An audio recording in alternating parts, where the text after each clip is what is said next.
안녕하세요, 여러분. 오늘은 한 어머니의 가슴 아픈 이야기를 들려드리려고 합니다. 평생을 자식을 위해 헌신했지만 결국 상처만 받게 된 부모의 이야기입니다. 혹시 여러분도 비슷한 경험이 있으신가요? 그렇다면 오늘 이야기가 큰 위로가 되길 바랍니다. 김미숙 씨, 올해 68입니다. 아들 하나, 딸 하나를 키우며 평생을 고생하셨죠. 남편은 건축 현장에서 일했고 미숙 씨는 식당에서 설거지부터 시작해 주방 보조까지 온갖 일을 다 했습니다. 우리 애들만큼은 배우게 해주자. 부부는 늘 이 한마디로 힘든 하루를 버텼습니다. 새벽같이 나가 밤늦게 돌아오는 생활이 반복됐지만 아이들 성적표를 받아들 때만큼은 모든 피로가 사라졌습니다. 다행히 두 남매 모두 공부를 잘했습니다. 유명 대학에 진학했고 졸업 후에는 좋은 직장에도 들어갔죠. 우리가 고생한 보람이 있네. 남편이 뿌듯해하며 말했을 때 미숙 씨도 고개를 끄덕였습니다. 비록 넉넉하진 않았지만 자식 농사만큼은 성공한 것 같았으니까요. 몇 년 후 아들이 결혼을 하게 되었습니다. 아버지, 어머니, 결혼 날짜 잡았어요. 기쁜 소식이었지만 미숙 씨 부부는 마음 한편이 무거웠습니다. 적금을 들어놓긴 했지만 요즘 결혼 비용을 생각하면 턱없이 부족했거든요. 미안하다. 집이랑 예식 비용을 제대로 대줬으면 좋았을 텐데. 남편이 조심스럽게 통장을 내밀었습니다. 하지만 아들은 손사래를 쳤습니다. 아니에요. 저희가 알아서 할게요. 전세자금 대출도 있고 둘이 벌면 되니까요. 부모님 도움 없이 할 거예요. 그래도 그게 어디 되니? 괜찮아요. 대신 당분간 아기는 안 가질 거니까 그것만 이해해 주세요. 아들의 당찬 모습에 미숙 씨는 가슴이 뭉클했습니다. 결국 미숙 씨가 준비한 건 며느리에게 드린 금반지 한 벌이 전부였습니다. 결혼식 축의금도 전부 신혼여행 비용으로 건네주었고요. 고맙습니다, 어머니. 며느리의 밝은 미소를 보며 미숙 씨는 안도했습니다. 적어도 아들 내외는 이해해 주는 것 같았으니까요. 2년 후, 이번엔 딸이 결혼을 하게 되었습니다. 엄마, 나도 곧 결혼해. 딸의 말에 미숙 씨는 오래전부터 모아둔 통장을 꺼냈습니다. 아들에게 주려던 금액과 똑같이 3,500만 원이 들어있었죠. 이거 내 결혼 자금이야. 하지만 딸의 표정이 이상했습니다. 통장을 한참 들여다보더니 씁쓸하게 웃었습니다. 엄마, 상우 집이 좀 부유해. 그쪽에서 아파트도 마련해 주신대. 그래? 그럼 다행이네. 근데 이 돈으로는 제대로 된 혼수도 못 넣을 것 같아. 미숙 씨의 가슴이 철렁했습니다. 얼마나 더 필요할 것 같니? 딸이 잠시 망설이다 입을 열었습니다. 혹시 5천만 원 정도로 맞춰줄 수 있어? 1억이라는 말이 나올 줄은 몰랐습니다. 미숙 씨 부부는 말문이 막혔죠.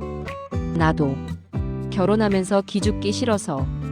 누가 뭐라고 하니? 아니, 시댁 식구들은 좋은 분들이야. 근데 저절로 비교가 되잖아. 딸의 목소리에 서운함이 묻어났습니다. 미숙 씨는 가슴이 미어졌지만 옆에서 남편이 조용히 말했습니다. 1,000만 원 정도는 어떻게든 더 마련해보마. 결국 미숙 씨 부부는 사방팔방 뛰어다니며 1,000만 원을 더 모았습니다.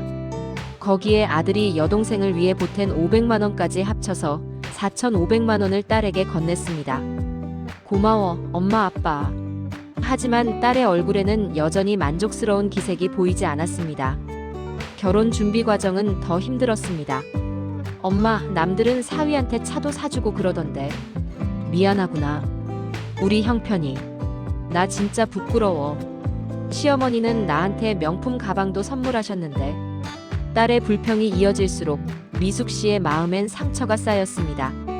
평생 자식을 위해 일했는데 결국 돈 때문에 부모가 부끄럽다는 소리를 듣게 될 줄은 몰랐습니다. 결혼식이 끝나고 딸은 시댁 근처로 이사했습니다. 차로 30분 거리였지만 얼굴 보기가 점점 어려워졌습니다. 엄마, 이번 주말에 잠깐 올 수 있어? 김치도 담아놨고 아버지도 보고 싶다고 하시네. 미안, 엄마. 이번 주에 시부모님이랑 여행 가기로 했어. 그래? 그럼 다음 주는? 다음 주도 약속이 있어서. 매번 시댁 일정이 우선이었습니다. 미숙 씨는 섭섭했지만 속으로 삼켰습니다. 딸이 시집에서 사랑받는 게 중요하지. 남편도 같은 생각이었습니다. 소영이가 시댁에 잘하는 건 좋은 일 아니겠어? 우리가 섭섭해하면 안 돼. 그렇게 스스로를 달랬습니다. 1년 후 딸이 아이를 낳았습니다. 엄마, 나 육아 도움이 필요해. 시어머니는 그런 거 잘 못하시는 분이거든. 엄마가 좀 도와줘. 맞벌이를 하는 딸을 위해 미숙 씨는 기꺼이 손주를 돌보기 시작했습니다. 매일 아침 딸의 집으로 가서 딸이 퇴근할 때까지 아기를 돌봤죠. 기저귀를 갈고 분유를 먹이고 재우고 쉴 틈이 없었지만 행복했습니다. 엄마, 고마워. 덕분에 일을 계속할 수 있어. 하지만 행복한 시간도 잠시 이상한 일들이 생기기 시작했습니다. 어느 날 남편이 일찍 퇴근해서 딸의 집에 들렀습니다. 손주 얼굴을 보고 싶었거든요. 아이고, 우리 손녀 예쁘네. 남편이 손을 씻고 아이를 안으려는 순간 딸이 황급히 가로막았습니다. 아빠, 잠깐만. 손만 씻었어? 응. 샤워하고 와. 일하고 왔으면 땀 냄새도 나고. 남편의 얼굴이 굳었습니다. 미숙 씨도 당황스러웠죠. 알았어. 씻고 올게. 남편은 씁쓸하게 웃으며 화장실로 들어갔습니다. 일하고 왔으니까 당연하잖아. 기름 냄새도 나고. 딸은 태연하게 말했지만 미숙 씨의 가슴은 무너져 내렸습니다. 그 일 이후로도 비슷한 일들이 계속되었습니다. 남편이 손주를 안으려고 하면 딸은 은근슬쩍 피했습니다.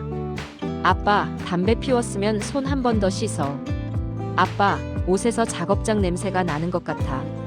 매번 무언가 트집을 잡았습니다. 명절날 온 가족이 모였을 때도 마찬가지였습니다. 아빠, 잠깐만. 내가 아윤이 밥 먹일게. 남편이 손주에게 이유식을 먹이려던 참이었는데 딸이 가로챘습니다. 내 숟가락으로 먹이는 거 아니에요. 안 쓴 거야.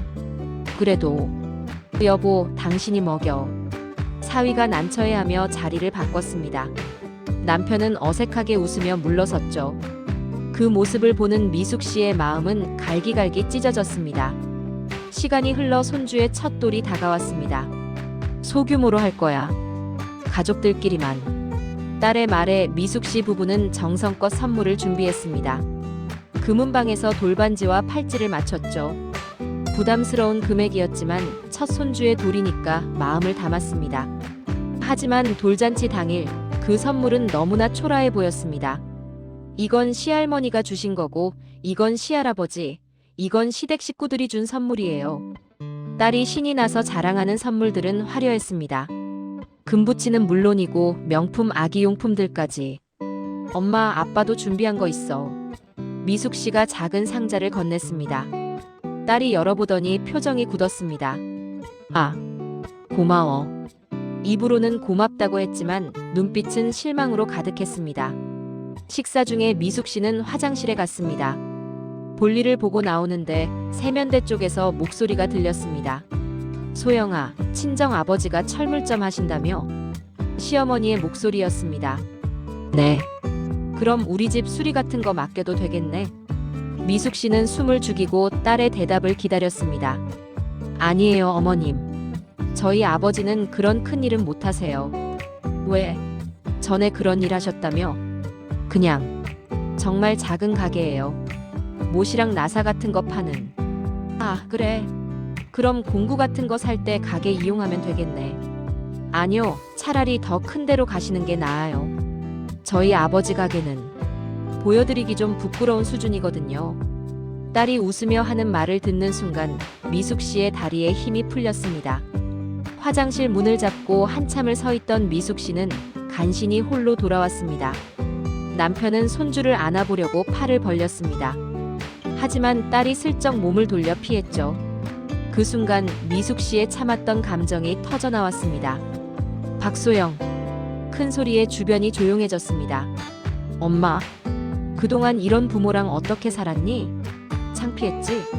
냄새나는 아버지 부끄러웠지? 갑자기 왜 그래? 너는 그 냄새 덕분에 공부했고 대학도 나왔어. 혼자 잘나서 그렇게 된 줄 아니? 주변 사람들이 술렁이기 시작했습니다. 엄마, 여기서 이러지 마. 우리가 그렇게 창피하면 이제 얼굴 보지 말자. 김서방. 사위를 똑바로 쳐다봤습니다. 내가 딸 결혼시킬 때 4,500만 원 줬어요. 그거 돌려주세요. 장모님. 우리도 이제 늙었으니 노후 자금이 필요해서요. 돌반지며 팔찌도 가져가세요. 필요 없으니까. 엄마, 나 왜 이렇게 망신을 줘? 망신? 부끄러운 건 나야. 이런 딸을 키운 게. 미숙 씨는 남편의 손을 잡고 자리를 떠났습니다.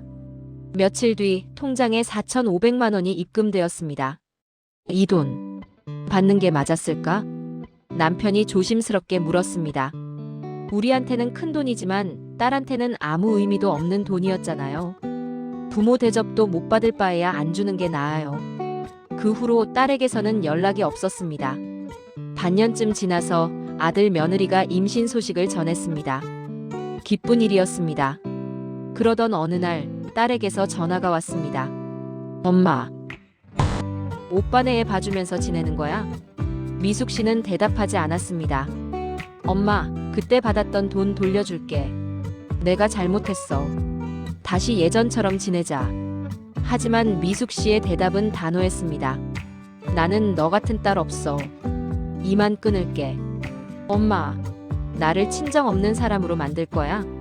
친정이 필요 없었던 건 너였잖아. 부자 시댁에서 잘 살아.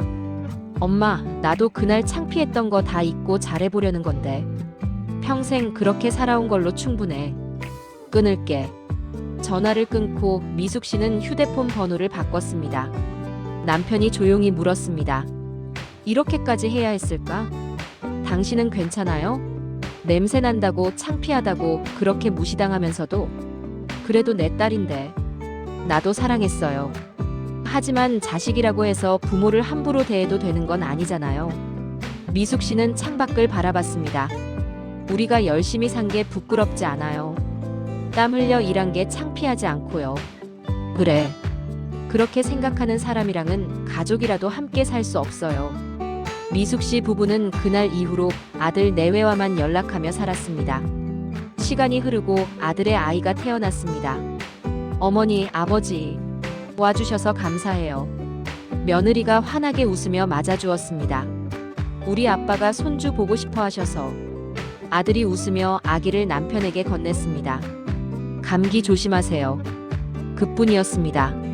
냄새가 어쩌고 씻으라고 하지 않았습니다. 남편이 손주를 품에 안고 행복해하는 모습을 보며 미숙 씨는 생각했습니다. 이게 정상이었구나. 진짜 가족은 조건 없이 받아주는 사람들이었습니다. 여러분, 오늘 이야기 어떠셨나요? 부모의 헌신은 당연한 게 아닙니다. 자식이라고 해서 부모를 함부로 대해도 되는 것도 아니고요. 가족이라면 있는 그대로의 모습을 사랑해야 합니다.